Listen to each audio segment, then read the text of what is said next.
నేను ఆయుధం పట్టను అన్న కృష్ణ పరమాత్మ ఆయుధం ఎందుకు పట్టాల్సి వచ్చిందండి? ఆలోచించండి. మన కథల్లో ఉండే రహస్యం, మానవుడు తన పని తాను చేయకపోతే దేవుడు చేస్తాడమ్మా, తప్పదది. ఎందుకంటే అర్జునుడి భక్తి.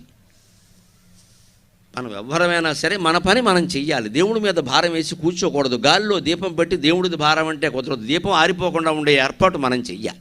అప్పటికే ఆరిపోతే అది వేరే విషయం.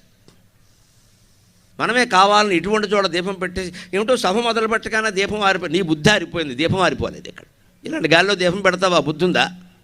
నీ బుద్ధి ఆరిపోయింది. సెంటిమెంట్లు మనకు ఎంతసేపు? పొట్టెడుతుంటే కింద రాలిపోయింది, ఇంట్లోంచి చేతిలోంచి హారతి ఏం పర్వాలేదు, తీసుకో పైకి, కొంపలేమంటుకోవు. ఇక్కడ ఈ సెంటిమెంట్లు పెంచి ఏడిపించకూడదండి జనాన్ని. ఏం జారిపోయినా ఏం పర్వాలా, కుంకంబరని జారిపోయింది, సరిగ్గా పట్టుకోకపోతే జారిపోతుంది, ఇక్కడి నుంచి పట్టుకో అంతే.